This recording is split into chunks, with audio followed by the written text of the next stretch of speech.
දෙවියන් වහන්සේට ස්තුති වේවා.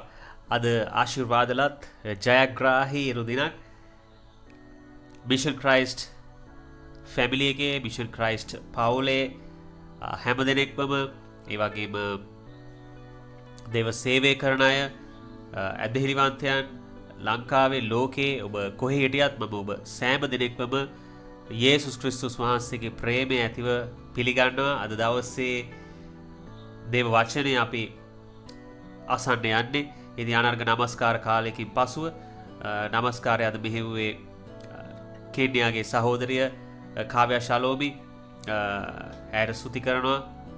ඒ වගේම අපි අද දවසේ වචනය බලන්න යනවා දෙවියන් වහන්සේ මොනවද අපිට අප වෙනුවෙන් සූදානම් කරලා තියෙන්නේ කියලා. ඉතින් ඔබට මතක ඇති අපි පසුගිය සතියේ කලින් සතියේ කතා කරා ඇදහිලිවන්තයන් හැමෝටම කැඳවීමක් තියනවාද කියන විශේෂ මාතෘකාව. ඉතින් එහාට මම ඔබට කිව්වා මේකේ දෙවැනි කොටස මේ කැඳවීම හොයාගන්නේ කොහොමද? මොකක්ද මේ කැඳවීම කියන එක ගැන මම කතා කරනවා කියලා. මේ මාතෘකාව අද බොහෝ කිතුරුවන් වගේම ඇදහිලිවන්තයන් වගේම එහාට ගිය සේවය කරන අය පවා පටලවා ගත්ත දෙයක්. ගොඩක් අය මේක මේ කාරණේ හරියට තේරුම් නොගත්ත නිසා වැරදි තැන්වල හිර වෙලා එහෙම නැත්නම් පසුබට වෙලා එහෙම නැත්නම් එක් තැන් වෙලා ඒ කියන්නේ ඒකාකාරව එකම ස්වභාවයෙන් බොහෝ කල් ඉන්න හේතුවක් වෙලා තිනවා ඉදිරියට ඉහළට යන්නේ නැතුව. ඉතින් ඒ වගේම ප්‍රශ්න සහගත ගැටලුකාරී ප්‍රහෙලිකා සහගත තැන්වල ගොඩක් දෙනෙක් හිර වෙලා ඉන්නවා මේ කැඳවීම තේරුම් ගන්න බැරි නිසා. කැඳවීම හඳුන ගන්න බැරි නිසා. ඔවුන් දන්නවා. ඔබ දන්නවා ඔබට කැඳවීමක් පැහැදිලිවම තියෙනවා. ඔබට කෝලින් එකක් තියෙනවා. දෙවියන් වහන්සේ ඔබ කැඳවලා තිනවා. ඒ වගේම ඔබත් ඒ කැඳවීම තෝරගෙන තියෙනවා. මම කැඳවීමට යටත් වෙනවා. මාසයි සේවය කරන්න. නමුත් ඔබ සේවය කොතනද තියෙන්නේ? මොකක්ද මගේ සේවය කියන එක ඔබ තේරුම් අරගෙන නැති නිසා ඔබ ගොඩක් වෙලාවට ඒක තුල ප්‍රහෙලිකා සහගතව ඉන්නවා වෙන්න පුළුවන්. ඉතින් ඒ වගේ අයට ඒ වගේම විශේෂයෙන් සේවය කරන්න කැමති අයට අලුතෙන් දෙවියන් වහන්සේ වෙනුවෙන් දේව රාජ්‍ය වෙනුවෙන් සේවය කරන්න කැමති අයට මම හිතනවා මේක මහත් පිටුවහලක් වෙයි. අනගී වචනයක් වෙයි ඔබට. කැඳවීම සෑම ඇදහිලිවන්තයෙක්ටම පොදුයි. සෑම ඇදහිලිවන්තයෙක්ටම සෑම කිතුරුවෙක්ටම කැඳවීමක් තියෙනවා. මේක කතා කරා. ඒ වගේම දැන් අද නැවත වරක් මම ඔබට කියන්නේ අපි අද කතා කරන්න යන්නේ කැඳවීම මොකක්ද? මගේ කැඳවීම. ඔබේ කැඳවීම මොකක්ද? මේ කැඳවීම හොයාගන්නේ කොහොමද? අපි පෙරලා ගමු මේ අනර්ග ඉරිදා දවසේ රෝම පොතේ 12 වෙනි පරිච්ඡේදයට අපි පෙරලා ගමු. රෝම පොතේ 12 වෙනි පරිච්ඡේදය. ඉතින් එතන පටන් ගන්නවා එබැවින් සහෝදරියනි කියලා. එබැවින් therefore කියලා ඉංග්‍රීසි බයිබලයේ සිංහලෙන් එබැවින්. ඒක මොකක්ද මේ එබැවින් කියලා කියන්නේ මොකක් නිසාද? හරියට එබ නිසා එබැවින් ඒ හේතු වනිසා ඒ කරණ කොටගෙන වගේ අදහසක් මෙතන මුදි මොකක්ද මෙතන කියන්නේ? මෙතන මේ කියන්නේ මේ රෝම පොතේ පළවෙනි පරිච්ඡේදයලා 11 වෙනි පරිච්ඡේදය වෙනකම්ම දෙවියන් වහන්සේ මිනිස්සයා වෙනුවෙන් මේ සූදානම් කරපු ගැලවීමේ සැලැස්ම මේ eternal life සදාතන ජීවිතය ක්‍රිස්තුස් වහන්සේ තුල ජීවිතය මේ ගැලවීමේ සැලැස්ම දෙවියන් වහන්සේ මිනිස්සයා තුල තිබු පරමාර්ථය අන්න ඒක ගැන මේ රෝම පොතේ 1 ඉඳලා 11 වෙනි පරිච්ඡේදය දක්වා ඊතානර්ගව පැහැදිලි කරලා තියෙනවා දේ වචනේ. ඉතින් එතනින් මේ 12 වෙනි පරිච්ඡේදය එනකොට ඒකයි කියන්නේ මේ එබැවින් ඒ සැලැස්ම නිසා මේ උන්වහන්සේගේ කැමැත්ත නිසා මේ ගැලවීමේ සැලැස්ම උන්වහන්සේ ඔබ වෙනුවෙන් කරපු දේ නිසා දැන් ඔබ මොකද්ද කරන්න ඕනේ කියන දෙයට මෙතනින් මාරු වෙනවා. මෙතනින් අලුත් ස්ටෙප් එකකට පඩියකට නගින නිසා තමයි මෙතන එබැවින් කියන වචනේ පැහැදිලි කරලා තියෙන්නේ. ඔබට පැහැදිලිද? ඒ කියන්නේ එකේ ඉඳලා 11 වෙනි පරිච්ඡේදය වෙනකම් උන්වහන්සේගේ සැලැස්ම තේරුම් කරලා දීලා පැහැදිලි කරලා දීලා දේ වචනේ තුලින් මිනිස්සුන්ට කතා කළා. ඊට පස්සේ මෙතන දෙවියන් වහන්සේගේ වචනේ තවත් එක්තරා ආදියර ඉහළට යනවා, ඉදිරියට යනවා. මේ සැලැස්ම තුල ඔබගේ කැඳවීම මොකද්ද? ඔබ කොහොමද මේ කැඳවීම තුල වර්ධනය වෙන්නේ?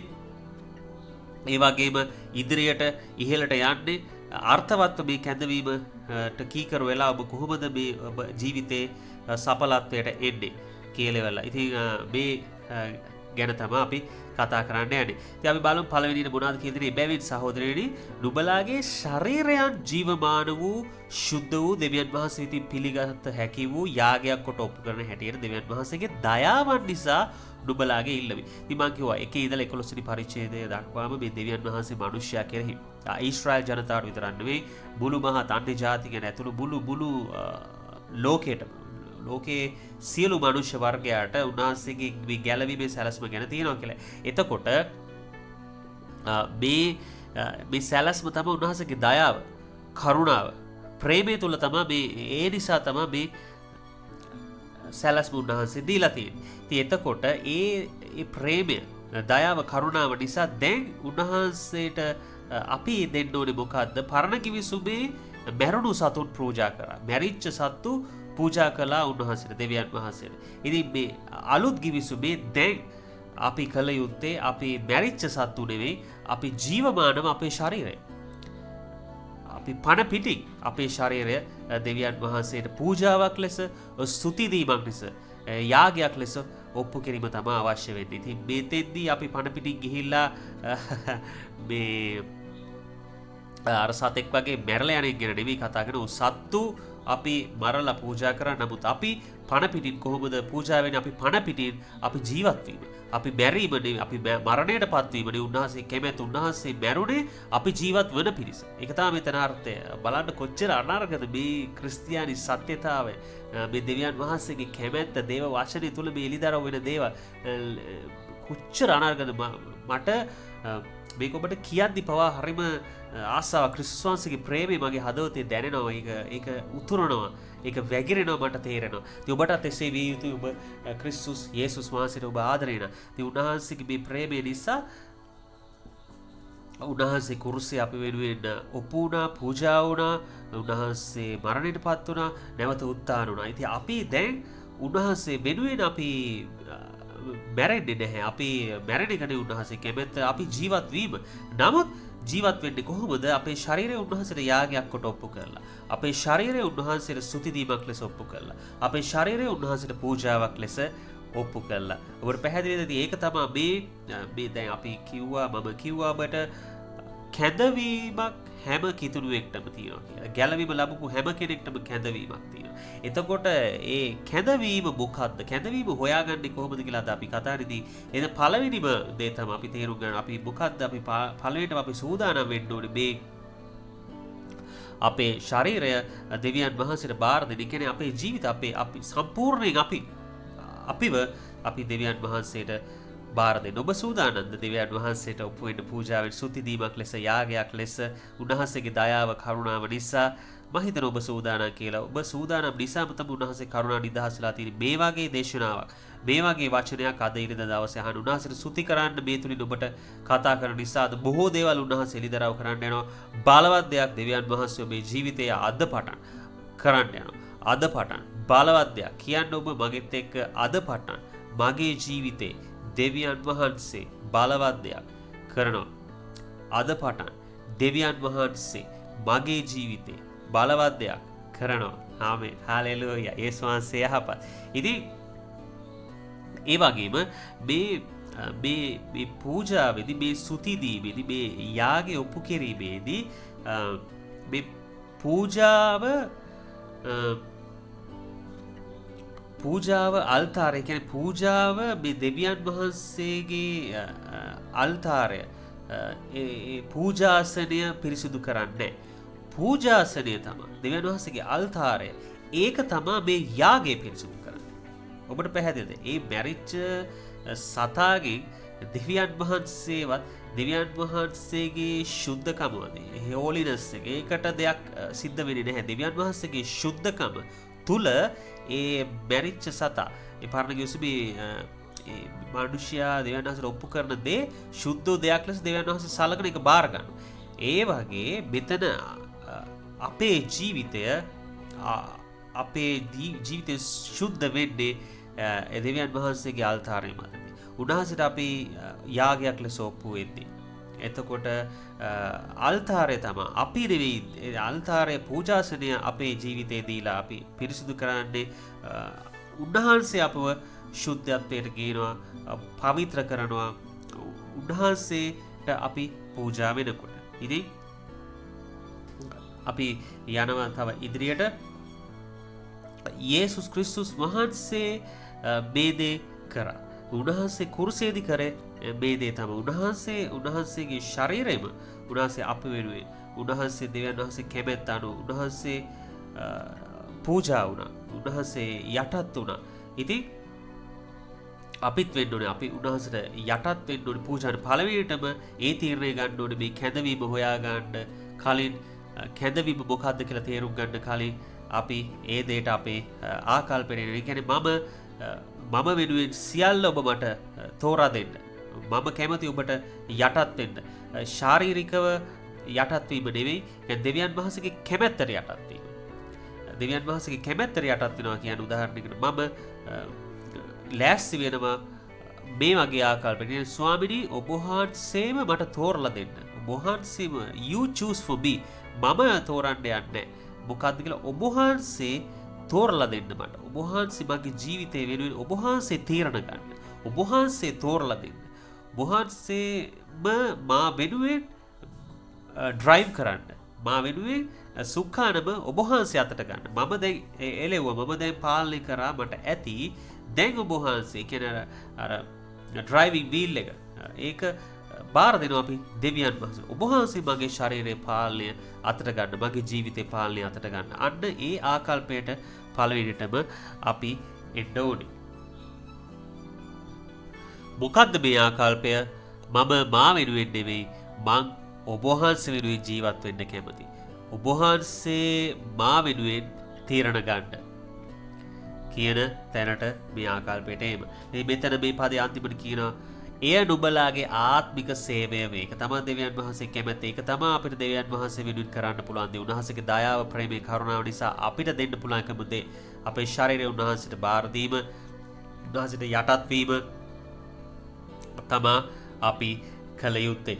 හැබැයි දැන් ඊළඟට මෙතන අපි බලමු ඊළඟ දෙවනි පදේ නුඹලා මේ ලෝකයේ ආකාරයට සමාන නොවි දෙවියන් වහන්සේගේ කැමැත්ත එනම් යහපත් වූ පිළිගත් වූ සම්පූර්ණ කුමක්ද කියා දැනගන්නා පිරිස සිත අලුත් කර ගැනීමෙන් අන්‍යාකාර ඇත්තෝ වෙයල්ලා.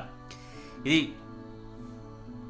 මෙතෙන්දි මේ දෙවනි පදේ කියන්නේ මේ කියන තියෙන විදිහට අපිටම මේක හොයාගන්න මේ අපේ මනසේ සිතුවිලි අදහස් වෙනස් කරගන්න බෑ. අපිටම මේ ආකල්පයට අපිට එඩ අමාරුයි අපේ ශක්තියන. අපිම කල්පනා කරලා අපි අපේ ශක්තිය කොහොමද මේක කරන්නේ? දෙවියන් වහන්සේට අපි ජීවිතය බාර දෙනකොට මේ යටත් වෙනකොට පූජා වෙනකොට දෙවියන් වහන්සේ අපේ සිත අලුත් කරනු ලබනවා. ඒ කියන්නේ අපි උන්වහන්සේට වැඩිපුර කාලය දෙමින් අපි යාඥා කරමින් උන්වහන්සේව සොයමින් උන්වහන්සේ ගැන උනන්දුවක් පිපාසයක් දක්වමින් උන්වහන්සේ ගැන නාසෙක් දුන්න ගැලවීම කරුණාව ප්‍රේමය ගැන අපි මෙනෙහි කරමින් අපි උන්වහන්සේ ගැන සිතමින් අපි බලන්න උදාහරණයක් ගදී අපි ප්‍රේම කරනවා නම් කෙනෙක්ට අපි ඒ අය ගැන හිතනවා. අපි මෙනෙහි කරනවා. අපි ළඟින් හිටියත් හිතනවා. අපි ඈතින් හිටියත් හිතනවා. නේ?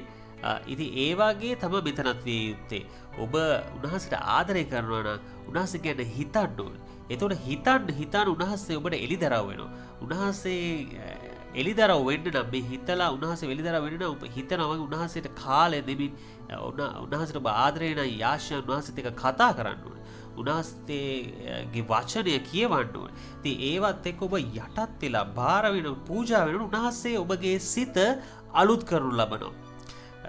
Then God will renew your mind.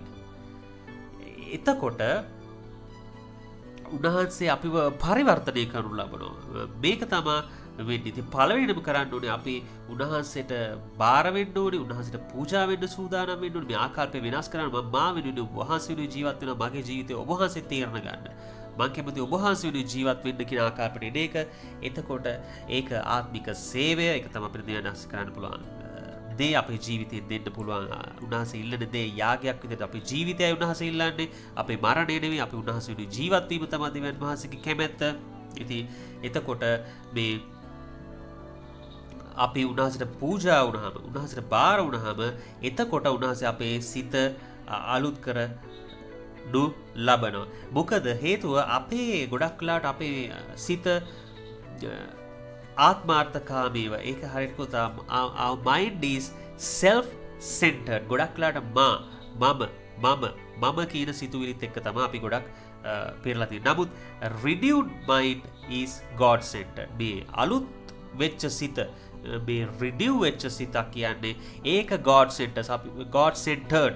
හැම වෙලෙම අපි හිතන්න පටන් ගන්නවා මේක වෙනස් වෙනවා. අපි දෙවියන් වහන්සේට පූජා වුණා, බාර වුණා, ඔප්පු වුණා, මේක වෙනස් වෙනවා. මේ සිතන විදිය මම කියන එක නැති වෙලා දෙවියන් වහන්සේ මගේ ජීවිතේ මොනවා මම කරනවට කැමතිද? දෙවියන් වහන්සේ මගේ බලාපොරොත්තු වෙන්නේ මොකද්ද? දෙවියන් වහන්සේට මම කොහොමද මේ කරන්නා වූ ක්‍රියාවෙන් මහිමේ දෙන්නේ? දෙවියන් වහන්සේට කොහොමද මම මේ කතා කරන වචන වලින් මහිමේ දෙන්නේ? දෙවියන් වහන්සේට කොහොමද මම මේ යන ගමන තුලින් මහිමේ දෙන්නේ? දෙවියන් වහන්සේට කොහොමද මගේ රැකියාව තුලින් මහිමේ දෙන්නේ? දෙවියන් වහන්සේට කොහොමද මගේ පවුල තුලින් මහිමේ දෙන්නේ? අන්න ඒ ආකාරයට දෙවියන් වහන්සේ ඔබ පරිවර්තනය කරනු ලබනවා. ඔබ පළවෙනිට යටත් වෙන්න අවශ්‍යයි. ඔබ පළවෙනිට පූජා වෙන්න අවශ්‍යයි. දෙවනුව එතකොට දෙවියන් වහන්සේ ඔබේ සිත අලුත් කරනු ලබන, පරිවර්තනය කරනු ලබනවා. එතකොට ඔබ සිතන්න පටන් ගන්නවා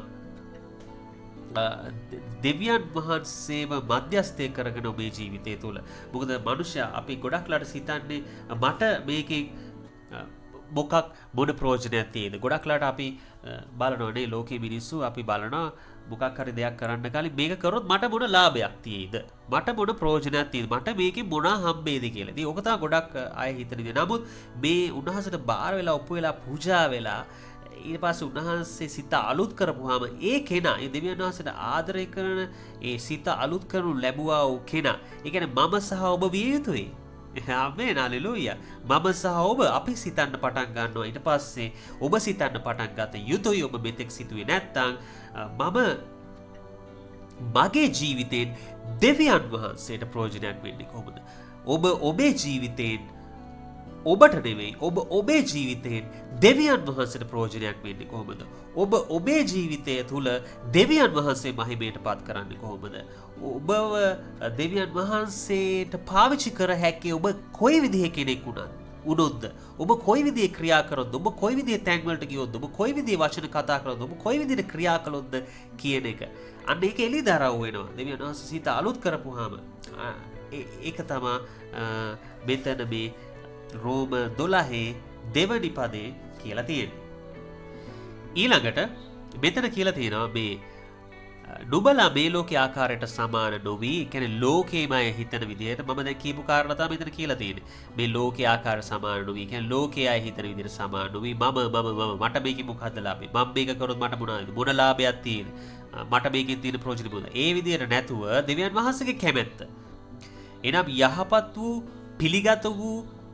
පිළිගත යුතු සම්පූර්ණ වූ දේ කුමක්ද කියලා දැනගන්න පිණිස සිත අලුත් කර ගැනීමෙන් by renewing your mind, සිත අලුත් කර ගැනීමෙන් අන්‍යාකාරයත්ව වෙයල්ලා සිත අලුත් කරගත්තාම තමයි සිත උන්වහන්සේ තමයි අලුත් කරන්නේ. මං කිව්වා පළවෙනිට ඔබ බාර වෙනවා, ඔබ ඔප්පු වෙනවා, පූජා වෙනවා, දෙවියන් වහන්සේ වෙනුවෙන් ජීවත් වෙන්න ඔබ තීරණයක් ගන්නවා. ඊට පස්සේ දෙවියන් වහන්සේ ඔබේ සිත පරිවර්තනය කරනු ලබන ඔබ අලුත් සිතක් උන්වහන්සේ දෙනවා.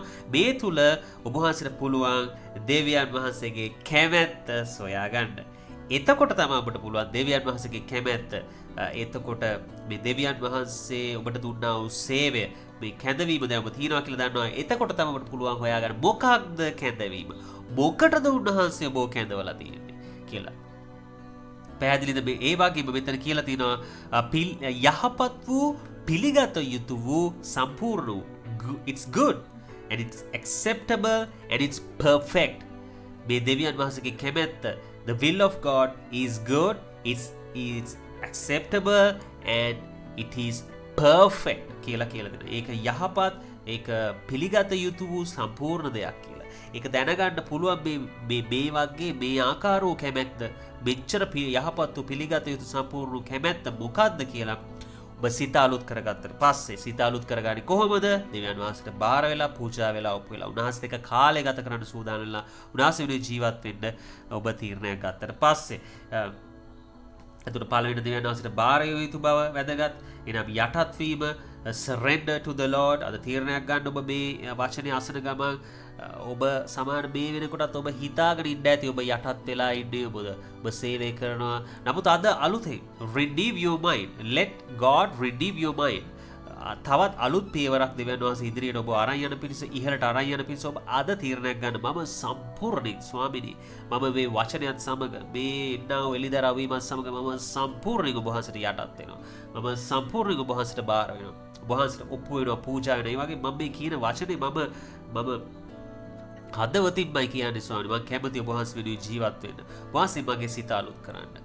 ඔබ ඒ කියන්නේ ඔබට පුළුවන් දේ ඔබ කරනකොට දෙවියන් වහන්සේ ඔබට බැරි දේ සිත ඔබටම අලුත් කරගන්න බෑ. නමුත් ඔබට තීරණය ගන්න පුළුවන් දෙවියන් වහන්සේට යටත් වෙනවා කියලා.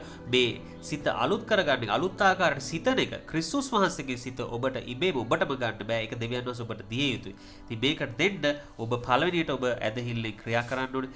යටත් වෙනවා. ඊට පස්සේ එවිට දෙවියන් වහන්සේගේ සිත ඔබගේ සිත අලුත් කරනු ලබනවා.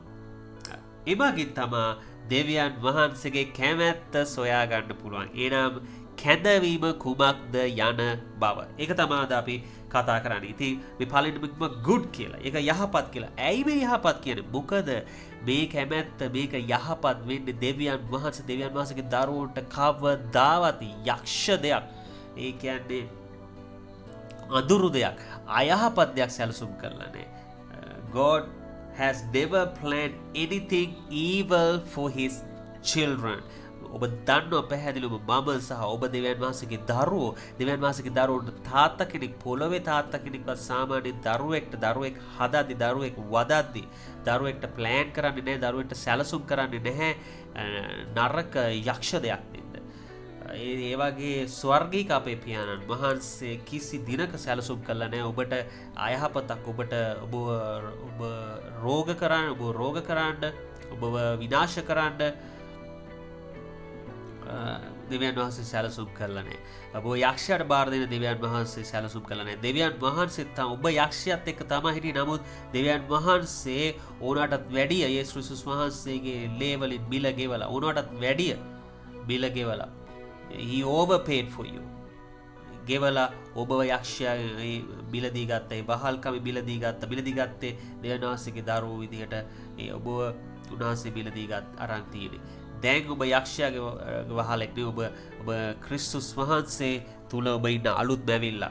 ඉතින් මේ වගේම acceptable. මොකද්ද මෙතන කියන්නේ acceptable කියන්නේ මේක තුල දෙවියන් වහන්සේගේ කැමැත්ත කරන එක තුල ඔබට ඔබගේ ජීවිතේ උපරිම තෘප්තියට පැමිණෙන්න පුළුවන්. ඒක accept, මේක පිළිගත යුතු කියලා කියන්නේ මෙතන.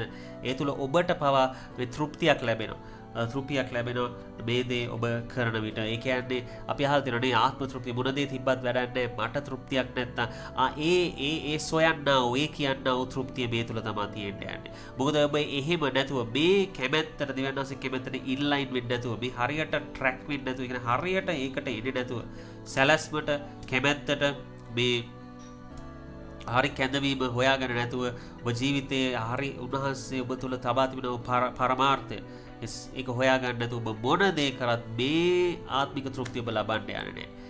ඉතින් ඒක තියෙනවා. ඒ වගේම පර්ෆෙක්ට්, මේක සර්ව සම්පූර්ණයි. දෙවියන් වහන්සේ කියන්නේ ඒකේ අදහස සර්ව සම්පූර්ණයි, පර්ෆෙක්ට් කියන්නේ කිසි අඩුපාඩුවක් දෙවියන් වහන්සේ ඔබට වෙන්න දෙන්නේ නැහැ. ආමේන්. කිසි අඩුපාඩුවක් වෙන්න දෙන්නේ නැහැ. උන්වහන්සේ පර්ෆෙක්ට් දෙයක් තමයි. සර්ව සම්පූර්ණ, අංග සම්පූර්ණ දෙයක් ඔබට ලෑස්ති කරලා තියෙනවා. අංග සම්පූර්ණ සැලැස්මක් මේක. ඒකේ අඩුපාඩු නැහැ. දෙවියන් වහන්සේ අඩුපාඩු තියලා නැහැ. ඒ අපේ අතපසුවීම්, අපේ අකීකරුකම්, අපේ පව්, අපි කරන්නව නොමරාකී ක්‍රියා මේ කැරලිකාරකම් ඒ පාපේ ඒවා නිසා අපිට අතපසු වෙනවා. ඔබට අතපසු වෙන්න ඇති. ඒ ඇරෙන්න දෙවියන් වහන්සේ ඔබට අසම්පූර්ණ අයහපත් යක්ෂ දෙයක් තෘප්තිය නොලැබෙන දෙයක්. ඒක තෘප්තිය නොලැබෙන සේවයක්, තෘප්තිය නොලැබෙන කැඳවීමක්, තෘප්තියක් නැති ජීවිතයක් ඔබට සූදානම් කරලා නැහැ. ආමේන්. ඔබට ලෑස්ති කරලා තියෙන්නේ අධික තෘප්තියක් සමග යහපත් වූ ඒ වගේම අංග සම්පූර්ණ, සර්ව සම්පූර්ණ කිසි අඩුපාඩුවක් නැති ජීවිතයක්, කිසි අඩුපාඩුවක් නැති සැලැස්මක්. ඒක තමයි දෙවියන් වහන්සේ කැමැත්ත. ආමේන්. හාලෙලූයා. යේසුස් යහපත්. උනාසට අපි ස්තුති කරමු. ස්තුති වේවා දෙවි පියාණන් වහන්සේගේ මේ ඉලිදරව් වීම නිසා. ඉතින් අපි දැන් එතන ඉදිරියට යනවා. රෝම 12:3 කියලා තියෙනවා. නුඹලා එකිනෙකා සුදුසු තරමට වඩා තම තමා ගැන උතුම් කොට නොසිතා දෙවියන් වහන්සේ එකිනෙකාට බෙදා දුන් ඇදහිල්ලේ ප්‍රමාණය ලෙස පමණ දැන සිතන හැටියට මට දෙන අනුග්‍රහයෙන් නුඹලා අතරෙහි එකිනෙකාට කියමි. මොකද්ද මෙතන කියන්නේ? මේ දේවල් ගොඩක් පිළිබිඹු වෙන එළිදරව් වෙන මේ ඇදහිල්ල එතකොට කියලා තියෙන දෙවියන් වහන්සේ එකිනෙකාට බෙදා දුන්. ඇදහිල්ල එකිනෙකා නිර්මාණය කරගත්ත නෑ. එකිනෙකාට බෙදා දුන්. මේක දෙවියන් වහන්සේගේ දීමනාවක්. දෙවියන් වහන්සේ තමයි ඔබට ඇදහිල්ල දීලා තියෙන්නේ. ඒ කියන්නේ උදාහරණයකට මම මේක කලින් ඔබ සම බෙදාගෙන ඇති. සමහරවිට මම මුලින් බයිබලයේ පළවෙනියටම කියව මට කිසි දෙයක් තේරුණා. දෙවෙනි වෙලටත් මට ඒ තරම් දෙයක් තේරුණේ නැහැ. නමුත් තුන්වෙනි පාර කියවනකොට මට යම් දෙයක් තේරුණාද ඒ මගේම ශක්තියකින්, මගේ බලයකින්, මගේ නුවණකින් තේරුම් ගත්ත දෙයක් නෙවෙයි. අර ආසාව පිපාසය නිසා දෙවියන් වහන්සේ මට දෙනවා අන්ඩර්ස්ටෑන්ඩින් එක, තේරුම් ගැනීම. ඇදහිල්ල දෙනවා ඒවා අල්ල ගන්න, ඒ වචනේ පොරොන්දු, ඒ දේවල් තේරුම් ගන්න, තේරුම් ගැනීම උන්වහන්සේ ආත්මයක් දෙනවා. ඒක තමයි. ඉතින් ඒ වගේ මේ ඇදහිල්ල දෙවියන් වහන්සේ තමයි ඔබට දීලා තියෙන්නේ. ඒ වගේම මෙතන ඇදහිල්ල වෙනස් වෙන කෙනෙක්ගෙනාගේ තියෙන ඇදහිල්ල. ඇදහිල්ලේ මට්ටම් තියෙනවා. ඉතින් මේවා වෙනම පාඩම් වලින් අපිට තවත් මේ ගැඹුරට ඉගෙන ගන්න පුළුවන්. අපි ඉගෙන ගමු ඉදිරියට. ඒකට මම සූදානම් ඔබට ඒකට උදව් කරන්න, මඟ පෙන්නන්න. ඔබ සූදානම් මේක ලබා ගන්න. ඉතින් මෙතන කර යුත්තේ මේ පදේ අපිට කියලා තියෙන්නේ තමාගේ ඇදහිල්ල අනුව තමයි. අපි කතා කරන්නේ මේ කැඳවීම මොකක්ද කියලාද? ඔබගේ කැඳවීම මොකක්ද? කොහොමද මේ කැඳවීම හොයාගන්නේ කියලා. දැන් අපි දන්නවා කැඳවීමක් තියෙනවා කියලා. එතකොට ඒ තුළම කළ යුතු දෙයක් තමයි කැඳවීමේදී අපි ක්‍රියා කළ යුත්තේ කොහොමද? කැඳවීම හොයාගන්නේ කොහොමද? ඔබට තියෙනවා ඇදහිල්ල. ඔබට දෙවියන් වහන්සේ දීලා තියෙන ඇදහිල්ල අනුව තමයි ක්‍රියා කරන්න ඕනේ. එතකොට එහෙම ඒ තියෙන ඇදහිල්ල මත ඒක අනුව ඒ ප්‍රමාණයට ඔබ ක්‍රියා කරනකොට ඔබට බැරි ප්‍රමාණය දෙවියන් වහන්සේ කරුණාව තුළ නිදහස් කරනවා. තේරෙනවද ඔබට? ඔබ පුළුවන් ඔබට තියෙන ඇදහිල්ල තුළ, ඔබට තියෙන වූ ඇදහිල්ල තුළ ඔබ පුළුවන් දේ ඔබ කරනවා. ඔබ ඉදිරියට යනවා. ඔබ සුභාරංචි කියනවා වෙන්න පුළුවන්. ඔබ චර්ච් එකේ ඔබ කුමන හෝ සේවයක් කරනවා වෙන්න පුළුවන්. ඒක ඇදහිල්ලෙන් ඔබට පුළුවන් මට්ටමින් ඔබ කරනවා. එතකොට ඔබට බැරිද කරන්න ඇදහිල්ලක් දෙවියන් වහන්සේ දෙනවා. ඒ කියන්නේ ඔබ ඇදහිල්ල වර්ධනය කරනු ලබනවා. ඔබට බැරි ඇදහිල්ලකට ඔබට එකපාරටම ඔබට යන්න බෑ. ඔබ තියෙන ඔබට පුළුවන් ඇදහිල්ලෙන් ඔබ පුළුවන් ප්‍රමාණයට කරනකොට අර බැරි ප්‍රමාණය දෙවියන් වහන්සේගේ කරුණාව මත දෙවියන් වහන්සේ නිදහස් කරනවා. ඔබගේ ඒ තිබෙන්නා වූ ඇදහිල්ලට තව දෙවියන් වහන්සේ ඇදහිල්ල දෙනවා. ඒක තමයි වෙන්නේ. ඉතින් ඒ කියන්නේ මම මෙතන උදාහරණයක් බෙදා ගන්න කැමති. බැංකුවක වගේ සාමාන්‍යයෙන් අපි කියමු බැංකුව ගොඩක් අය CV දානවා, ජොබ් ඇප්ලයි කරලා බැංකුවල. ඉතින් බැංකුවල මේ දාද්දී ඔබ ඉගෙනගෙන ඔබ ඩිග්‍රී අරන් තියනවා වෙන්න පුළුවන්. නැත්නම් ඉස්කෝලේ ගිහින් ඉවරලා මේ A levels O levels කරලා ඒ මොකක් හරි කෝස් එකක් කරලා ඒ පාඨමාලා ඉවරලා ඔබ බැංකුවකට අයදුම් කරනවා. ඒතර බැංකුවකට අයදුම් කරනකොට ඔබ අහලා තියෙනවද නැත්නම් ඔබ කරලා තියෙනවද කවදාවත් මේ බැංකුවේ කෙලින්ම ඉහළම ඒ කියන්නේ සභාපති නැත්නම් මුළු ප්‍රදේශයකම මේ ඒරියා මැනේජර් ඒ විදිහට නැත්නම් බැංකුවේ ඉහළම තනතුරක් මොකද්ද තියෙන්නේ? CEOද අන්න ඒ තනතුර. නැත්නම් බැංකුවේ නිලතල තියෙනවද බැංකුවේ 100ක් මේ ඒක ඉහළම තලය අංක එකකේමු අපි මේ ඉහළම තලවලට තමයි ඔබ ආයදුම් කරන්නේ. පළවෙනි නැත්නම් දෙවෙනි තුන්වෙනි එහෙම කරනවද නෑ. ඔබ අයදුම් කරන ඔබගේ ප්‍රමාණයට ඔබගේ තියෙන සුදුසුකම් අනුව ඔබ කරලා තිබෙන්නා වූ දේ අනුව ඔබට තියෙනා වූ අත්දැකීම් ඔබගේ පාඨමාලා ඔබගේ සුදුසුකම් අනුව ඔබ අයදුම් කරනවා එක්තරා අංශයකට ඒ ලෙවල් එකකට එක්තරා තනතුරකට. ඒ පොඩි දේ තමා ඔබ ඊට පස්සේ දිගට ඉදිරියේ ඒ පොඩි දෙයට ගියාම ඊට පස්සේ එතන ඔබ ගන්න අත්දැකීම් ඔබගේ සේවා කාලෙ මත ඔබ ඉදිරියට යනවා. එහෙම ටිකෙන් ටික තමයි ඔබට බුලින් ඔබ මුදල් එතන කැෂියර් ඒ රිසෙප්ෂන් එකේ එතන සල්ලි ගනුදෙනු කරන තැන ඉන්න පුළුවන්. ඊට පස්සේ එතනින් තව යන්න පුළුවන් ඇතුලේ ඉන්ටර්නල් චෙක්ස් බලන ඒ තැනට යන්න පුළුවන්. ඊට පස්සේ එතනින් බ්‍රාන්ච් මැනේජර්, ඊට පස්සේ එතනින් ඒරියා මැනේජර්, ඊට පස්සේ කන්ට්‍රි මැනේජර් වෙන්න පුළුවන්. ඒ වගේ ටික එක පාට ඔබ කන්ට්‍රි මැනේජර් ඉල්ලන්නේ නැහැ. ඒකට ඉල්ලුවට ලැබෙන්නේ නැහැ. ඇයි ඒක සුදුසු මට්ටමට තමයි. ඉතින් මේ වගේ මෙතන ඇදහිල්ල ඒ අනුව තමයි ක්‍රියාවට දාන්න ඕනේ. ඔබට තිබෙන ඇදහිල්ල අනුව. ඒ කියන්නේ මෙතන you have to be realistic. යථාර්ථවාදී වීම මේක සිංහල වචනේ. මේ මොකද මේ ඇදහිල්ල සහ මේ කැඳවීම තුළ මේ යන්නා වූ ගමන කැඳවීම තියෙන ඔබ කැඳවීම හොයා ගැනීම ඒ වගේම කැඳවීම තුළ ක්‍රියා කිරීම මේ සියල්ල ප්‍රෝග්‍රෙසිව් දෙයක්. ඒක වර්ධනය වෙන දෙයක්. තව උදාහරණයක් ඔබත් එක්ක බෙදා ගන්න කැමති මම අහලා තියෙන කතාවක්. මේ තරුණයෙක් ඉඳලා තියෙනවා මේ බීමතට බැහැ වෙච්ච. ඉතින් මේ තරුණයා සුභාරංචි ප්‍රකාශ කරන්නෙක් තුලින් දේවදාසෙක් තුලින් ගැලවීමට එනවා. ඔහු මේ පාස්ට මේ තරුණයාට සුභාරංචි කියලා දෙවියන් වහන්සේ ගැන කියලා යේසුස් වහන්සේ අඳුල්ලා දීලා ඔහු යේසුස් වහන්සේ පිළිගන්නවා. ඊට පස්සේ ඔහු ජීවිතේ පරිවර්තනය වෙලා ඔහු කැමති වෙනවා මේ බලන්න අද පාඩමේ වගේම තමයි. ඔහු කැමති වෙනවා ජීවිතේ දෙවියන් වහන්සේට බාර දෙන්න. දෙවියන් වහන්සේ කැමති දේ කරන්න. දෙවියන් වහන්සේට ඔප්පු වෙලා පූජාල ශරීරය දෙවියන් වහන්සේට ඔප්පු කරනවා. ඉතින් දෙවියන් වහන්සේ ඔහුගේ සිත අලුත් කරනු ලබනවා. ඉතින් පරණ දේවල් වලින් ඔහු අයින් වෙලා ඊට පස්සේ ඔහු බලනවා දෙවියන් වහන්සේට කොහොමද මහිමේ දෙන්නේ කියලා. ඔහු ඉතින් ඔහුට ක්‍රිස්තියන් තැනක ලොකු කම්පැනි එකක ක්‍රිස්තියන් කෙනෙක් තමයි මේකේ අයිති. ඒ කියන්නේ කිතුණුවෙක් දෙවියන් වහන්සේගේ දරුවෙක්. ඒ අයිති තැන ඔහුට රැකියාවක් හම්බ වෙනවා. ඉතින් ඔහු මේක මුලින් කරගෙන යනවා. ඒ පොඩි දෙයක් තමයි කියන්නේ බෝතල් වගේ දෙයක්. ඒක පවිත්‍ර කරන්න තමයි මොහුට තියෙන්නේ. ටික ඒ කියන්නේ එක සුද්ධ කරලා පිහිදලා තියන්න තමයි තියෙන්නේ. ඉතින් ටික පළවෙනිට ඒක කරනවා. ඊට පස්සේ බෝතල් ලේබල් මේවා කරන ඔහු මොහොම ටික ඔහු තනතුරු 3ක් විතර ඉහළට යනවා. හැබැයි මේක දැන් යනවා නම් තනතුරු තව තියෙනවා. මේක එක ස්ටේජස් තියෙනවා. අපි කියමු උදාහරණයකට 20ක් විතර මේකේ අයිතිකාරයා අයින් කරපුවම අයිතිකාරයා 21 විරිය නම් තව 20ක් විතර මේකේ තියෙනවා එක තනතුරු. කියලා මම ඔන්න ඔබට උදාහරණයක් කිව්වා. ඉතින් මේකේ දැන් ඔහු 3ක් 4ක් 5ක් ගියා. පස්වෙනි එකට වගේ ආපහු ඔහු හිතනවා නෑ මම දැන් මේකෙන් අයින් වෙන්න ඕනේ. අයින් වෙලා මම ගිහිල්ලා වෙනම පුහුණුවක් අරගෙන මම වෙනම දැන් ඉගෙන ගන්න ඕනේ. පොඩ්ඩක් ඔක්කොම ඉගෙනගෙන දැන් ඊට පස්සේ ආයෙමත් එන්න ඕනේ කියලා හිතලා මේ අයිතිකාරයා ගිහිල්ලා හම්බෙනවා. අයිතිකාරයා කියනවා නෑ මම ඔබට යන්න දෙන්නේ. මොකද ඔබ දැන් 5ට ආවා එකේ ඉඳලා. ඔබම දැන් මෙතන අත්දැකීම් ලැබමින් මගේ කැමැත්ත මොකද්ද? ඔබ මේ දවසක මේ කම්පැනි එක සම්පූර්ණයෙන් ඔබ තමයි බලා ගන්න ඕනේ. සම්පූර්ණයෙන් ඔබ තමයි බාර ගන්න ඕනේ.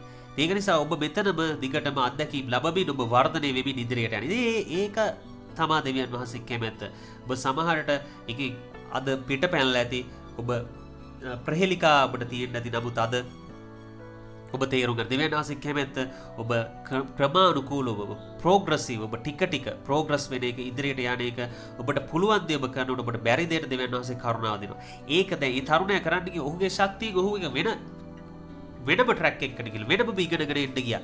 නෑ ඒ ආයිතිකාරයා ක්‍රිස්තියානි කිතුණුවා කිව්වා නෑ ඒක නෙවෙයි මගේ කැමැත්ත. ඔබ මෙතනම දිගටම ඉන්න මගේ කැමැත්ත ඔබ මේ එකේ ඉඳලා 5ට ආවා වගේ ඔබ මුලින්ම බෝතල් පිහිදන්න ඇවිල්ලා දැන් බෝතල් ලේබල් කරන දැන් ඔබ බෝතල් සුපර්වයිස් කරනවා. ඒ වගේ ඔබ ඉහළටම ඇවිල්ලා මේ කම්පැනි බාර ගන්න එක තමයි මගේ කැමැත්ත. ඉතින් ජීවිතේ දෙවියන් වහන්සේත් ඒ වගේ තමයි ඔබගේ ජීවිතේ කැමැත්ත.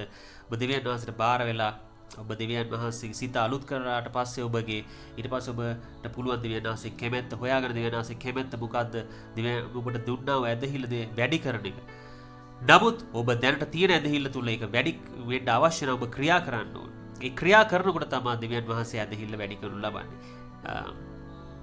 අපි අර ඊළඟ පදයට මක්නිසාද යම්සේ අපට එකම ශරීරයේ බොහෝ අවයව තිබෙන නමුත් ඒ සියලු අවයවයන්ට එකම ක්‍රියාවක් නැතුවක් මෙන් බොහෝ දෙනෙක් වූ අපිත් ක්‍රිස්තුස් වහන්සේ තුළ එකම එක ශරීරයක්ව වෙන් වෙන් වශයෙන් ඔවුන්ගේ අවයවයෝ වෙති. මෙතන මේ මම කැමති ඔබට උදාහරණයක් දෙන්න. ඇඟිල්ලක් ගත්තාම ඇඟිල්ලට තනියෙන් ඉන්න බෑ. ඇඟිල්ල සම්බන්ධ වෙනවා අතට. අත සම්බන්ධ වෙනවා ශරීරයට. ඒ වගේ දැන් නියපොත්ත ඇඟිල්ලට සම්බන්ධ වෙනවා. ඇඟිල්ල මෙතන අතට සම්බන්ධ වෙනවා. අත ශරීරයට. ඒ වගේ අපි සබාවට අපි සම්බන්ධ වෙන්න ඕනේ. අපි මේ සබාව කියන්නේ ක්‍රිස්තුස් වහන්සේගේ ශරීරය.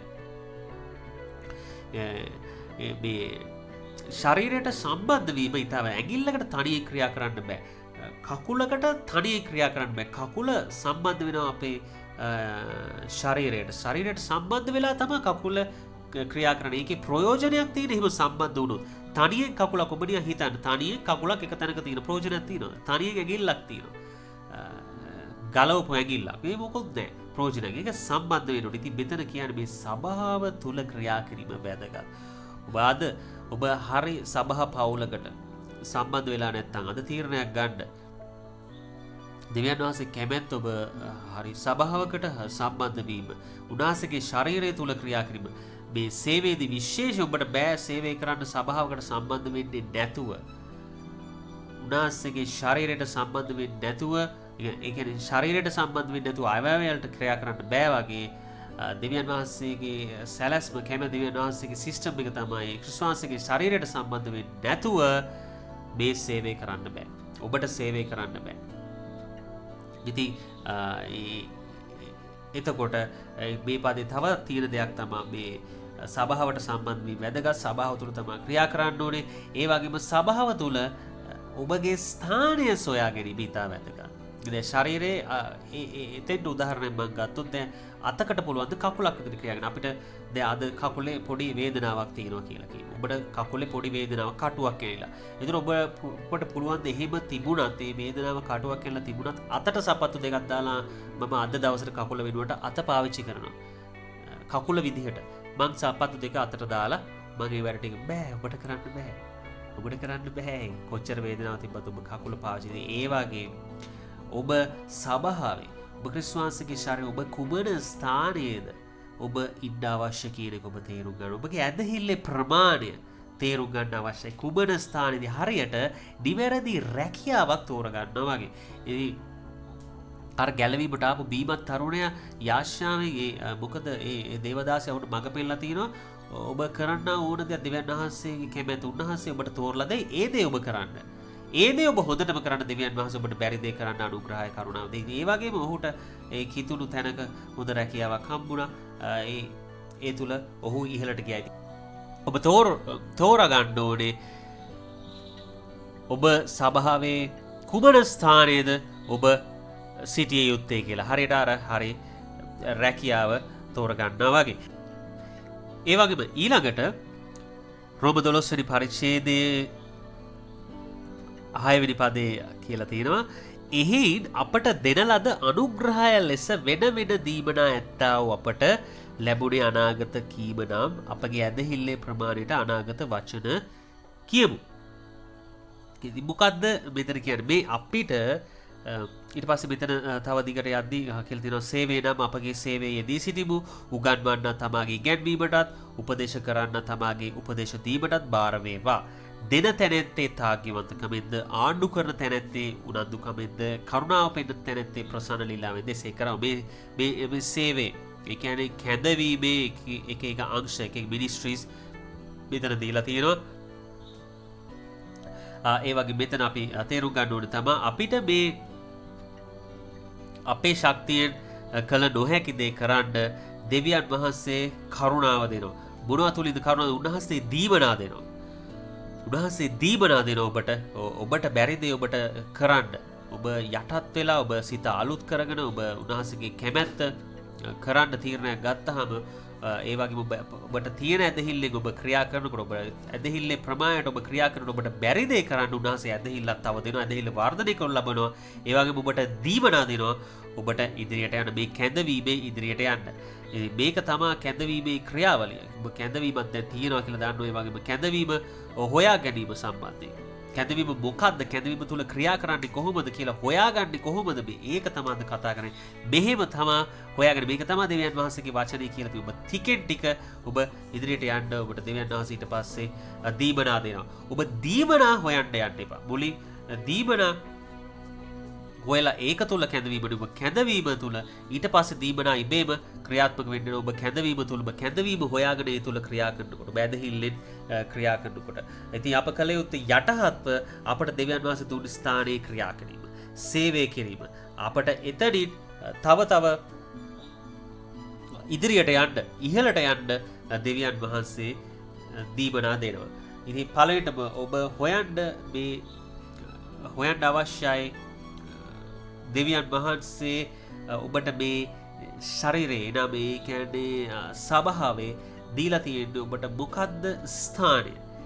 එතකොට ඒක හොයාගත්තාම දෙවියන් වහන්සේ ඔබව ඉක්විප් කරනවා, ඔබව සන්නද්ධ කරනවා, ඔබව බලවත් කරනවා දීමනාව තුලින්. දීමනා තුලින්. මම මේකට අපිට තවත් මේක තේරුම් ගන්න පහසු වෙන උදාහරණයක් කියන්න මම මුලින් ඉඳන් මම තේරුම් ගත්තා මේ ඉවැන්ජලිස්ට් සේවය සුභාරංචි ප්‍රකාශක කරන්නෙකුගේ සේවය මට දීලා තියෙනවා මගේ මිනිස්ට්‍රි එක ඒක පස්සාකාර සේවය යටතේ ඉතින් ඒක මට කරන්න අවශ්‍යයි දැනගැන්මේ දීමනාව උනාසකදී ආත්ම විමසීම අවශ්‍යයි ප්‍රක්ෂාව අවශ්‍යයි සුව කිරීම අවශ්‍යයි ඉතින් මේ දේවල් සියල්ල මම අර උන්වහන්සේ කැමැත්තට යටත් වෙලා මම ප්‍රීතිය මම උන්වහන්සේට මේ ඉවැන්ජලිස්ට් සේවයේ සුභාරංචි ප්‍රකාශ කරන්නෙකුගේ සේවය මම කරගෙන යනකොට දෙවියන් වහන්සේ මට දීමනා දීලා තියෙනවා. උන්වහන්සේ මා තුලින් දීමනා ක්‍රියාත්මක වෙන්න සලස්සලා තියෙනවා. ඉතින් ඒ විදිහටම උන්වහන්සේ ඔබටත් කරන්න යනවා. ඔබට අද දවසේ ඔබ තීරණය ඔබ මේ උන්වහන්සේට යටත් වෙලා උන්වහන්සේට බාර වෙලා උන්වහන්සේ සිත අලුත් කරනු ලැබුවාම ඔබට පුළුවන් වෙනවා ඊට පස්සේ මේ කැමැත්ත හොයාගන්න. උන්වහන්සේගේ සැලැස්ම හොයාගන්න. උන්වහන්සේ ඔබේ ජීවිතය තුල තබා තැබුවා වූ පරමාර්ථය ඔබට හොයාගන්න පුළුවන් වෙන්න යනවා. ඉතින් ඒක තමයි රහස. මෙහෙම තමයි දෙවියන් වහන්සේගේ කැමැත්ත හොයාගන්න මේ කැඳවීම හොයාගන්න. කැඳවීම තුල ක්‍රියා කරන්නේ. ඉතින් අපි තව ඉදිරියටත් මේ කැඳවීම තුළ මේ ක්‍රියා කරන මේ මිනිස්ට්‍රීස් ගැන සේවය පස්සාකාර සේවය ගැන විවිධාකාර වූ සේවයන් ගැන කතා කරමු. නමුත් අද අපි කතා කරේ පැහැදිලිවම මේ කැඳවීම හොයාගන්නේ කොහොමද? කැඳවීම තුළ ක්‍රියා කරන්නේ කොහොමද කියලා. ඉතින් ඔබට දෙවියන් වහන්සේ මේ වචනය තුලින් ආශිර්වාද කරා කියලා මම විශ්වාස කරනවා. මම ඒ වගේම විශ්වාස කරන ඔබට අදින් පස්සේ මේ වචනය තුළ ඔබ මේ කැඳවීම හොයාගන්න යනවා. ඔබේ තුළ සඵලවත් වෙන්න යනවා. ඔබ ජයග්‍රහයි දෙවියන් වහන්සේ තුළ බලවත් මිනිසෙක් වෙන්න යනවා. දෙවියන් වහන්සේ තුළ බලවත් ඇදහිලිවන්තයෙක් වෙන්න යනවා. ඔබගේ කිතුණු ගමන මේ තුළ ඉදිරියට ඉහළට යන්න යනවා අද පටන්. ඉතින් මම කැමති මේ වචනය තුළ කැඳවීම තියනවා කියලා දැන් අපි පැහැදිලිවම ඔබ දන්නවා. ඒ වගේම දැන් කැඳවීම හොයාගන්න අවශ්‍යයි. මේ කැඳවීම මොකක්ද කියලා දැනගන්න අවශ්‍යයි. මේ කැඳවීම තුළ ක්‍රියා කරන්න අවශ්‍යයි. ඔබගේ හදවත එතන තියෙනවා නම් මම කැමති ඔබ සියලු දෙනෙක් වෙනුවෙන්ම යාඥා කරන්න අද. මම කැමති කැඳවීමට යටත් වෙන්න කැමති. කැඳවීමට කීකරු වෙන්න කැමති. කැඳවීම හොයාගන්න කැමති. ඔබේ ජීවිතය අද කතා කළාසේ ජීවමාන යාගයක් කොට, ජීවමාන පූජාවක් කොට ඔබගේ ශරීරය දෙවියන් වහන්සේට ඔබ බාර දෙන්න කැමති නම් ඔබගේ සුඛාන ඔබගේ ජීවිතේ ඒ ඩ්‍රයිවිං සීට් එක ඔබ දෙවියන් වහන්සේට යේසුස් වහන්සේට බාර දෙන්න කැමති නම් ඔබ දවසේ මම කැමති ඔබ වෙනුවෙන් යාඥා කරන්න. ඉතින් ඒක වෙනුවෙන් මම කැමති ඔබ සිත පිළියෙල කරගන්න ඕන. ඔබ ඇස් පියාගන්න පුළුවන්. ඔබට දෑත් ඔසවන්න පුළුවන්. ඔබට දෑත් දිගු කරන්න පුළුවන්. දෑත් විහිදුවන්න පුළුවන්. දන ගහන්න පුළුවන්. මේ කැමති ආකාරයකින් ඔබ උන්වහන්සේට යටත් වීම ප්‍රකාශ කරන්න සලකුණක් හැටියට ඔබට කැමති ආකාරයකින් ප්‍රකාශ කරන්න මම සමග මේ ආශාව කරන්න. මාගේ ස්වාමී වූ යේසුනි මා වෙනුවෙන් ඔබ කුරුස්සේ මැරුණු නිසා මා ඔබට ස්තුති කරනවා. ඔබ මා වෙනුවෙන් ඔබගේ ශරීරය පූජාවක් ලෙස ඔප්පු කළ නිසා ඔබ මා වෙනුවෙන් කළ දේ නිසා මට අද මම අද මගේ ශරීරය ඔබට බාර දෙනවා. මම ඔබට යටත් වෙනවා. මගේ අරමුණු මගේම අදහස් මම අහක දානවා. මගේ සිත අලුත් කළ මැනව. මට ක්‍රිස්තුස් වහන්සේගේ සිත දුන මැනව. මන්ද එවිට මට ඔබගේ සම්පූර්ණ කැමැත්ත සොයාගත හැකි නිසා. ස්වාමියෝ යේසුනි ඔබට ස්තුතියි. මේ යාචනා ඔබ කරා නම් මම කැමති ඔබ වෙනුවෙන් යාචනා කරන්න. ස්වර්ගයේ වැඩ සිටින දෙවි පියාණන් යේසුස් ක්‍රිස්තුස් වහන්සේගේ නාමයෙන් මේ ඔබට අද දවසේ බාර වුණා ඔප්පු වුණා ඒ ජීවමාන ශරීර, ඒ ජීවමාන සියලුම දෙනා, ඒ ඇදහිලිවන්තයන්, ඒ සේවය කරන අය, ඒ සියලුම දෙනා ස්වාමීනි මම ඒ වෙනුවෙන් යාචනා කරනවා. මම ඔවුන් වෙනුවෙන් මැදිහත්කාරකම යාචනා කරනවා. ඒ යටත් වුණ සියලුම දෙනාගේ හදවත ඔබ වහන්සේ දකිනවා. ඒ බාර වුණ ඔප්පු වුණ පූජා වුණ සියලුම දෙනා ඔබ වහන්සේ දකිනවා. ඔවුන්ගේ ජීවිත ස්වාමිනී ඔබ වහන්සේගේ කැමැත්ත කරන පිණිස ඔබ ඔවුන්ගේ සිත අලුත් කරන්න. මම ඒ සියලු දෙනාටම ක්‍රිස්තුස් වහන්සේගේ සිත ප්‍රකාශ කරනවා. මම කරුණාව නිදහස් කරනවා. දිව්‍යන් වහන්සේගේ අනුග්‍රහය නිදහස් කරනවා. උන්වහන්සේගේ ආලෝකය තුළ ගමන් කරන්න ශුද්ධාත්මනී ඔබ ඔවුන්ට උදව් කළ මැනව.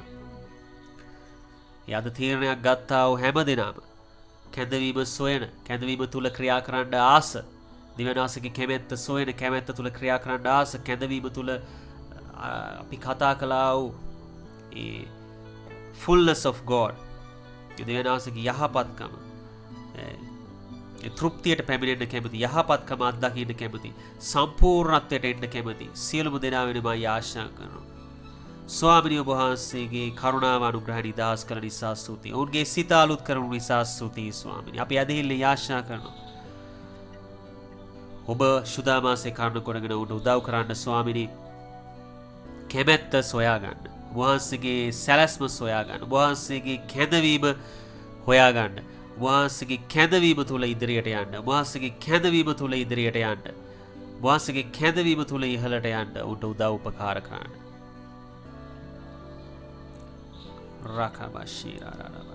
ස්තුති වේවා, ප්‍රශංසා වේවා දෙවි පියාණනි. අද දවසේ ඔබ වහන්සේගේ වචනේ නිසා ස්තුති, ඔබ වහන්සේගේ එළිදරව් වීම නිසා ස්තුති.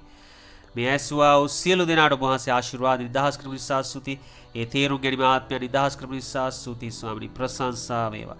ඒ වගේම නැවත වාරයක් ඔබ වහන්සේට ඒ කැඳවීම සොයන, ඔබ වහන්සේට යටත් වුණු සියලුම දෙනා නැවත ඔබ වහන්සේට බාර කරනවා ස්වාමිනී. උන්ට ශුද්ධාමාසය ප්‍රදානය කරනවා. උන්ට අලුත් ප්‍රඥාවක් දෙන්න.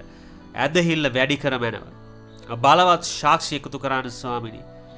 ඕ රාශිරාරාරාබකම ශීරාරාරාබෂි. ප්‍රශංසා වේවා, ස්තුති වේවා යේසුස් ක්‍රිස්තුස් වහන්සේගේ නාමයෙන්. ආමේන්. ඔබට ආශිර්වාදලත් සතියක්. ඒ වගේම මට සුදාමාසේ මඟ පේනවා. මේ අද දවසේ වචනේ අහලා ඔබ දිරිමත් වුණා කියලා මම විශ්වාස කරනවා. ඔබට දෙවියන් වහන්සේ කතා කරා කියලා විශ්වාස කරනවා. ඒ වගේම ඔබට මේ ගැන මොනවා හරි තවත් දැනගන්න උවමනා කාරණා තියෙනවා නම් ලියන්න අපිට දැනුවත් කරන්න. ඒ ගැන අහන්න මම කැමතියි ඔබට ඒ ගැන තව කියලා දෙන්න. ඒ වගේම ඔබට දැනෙනවා නම් හැඟෙනවා නම් ඔබේ ආත්මයට ඔබ දැන් ස්ථිරයි. ඔබට දැනෙනවා මේ දේ. ඔබට සුදාමාසේ මේ දේ කතා කරා. මගේ කැඳවීම මේකයි කියලා මට හිතෙනවා. මම කැමති සේවය කරන්න. මම කැමති විෂන් ක්‍රයිස්ට් ෆැමිලි එකත් එක්ක එකතු වෙන්න. අපෙත් එක්කත් එකතු වෙන්න කැමති.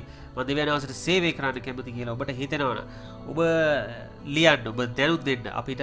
අපි කැමති ඔබට මඟ පෙන්නන්න. ඒ කැඳවීම තුළ ඔබට ඉදිරියට සහ ඉහළට යන්න.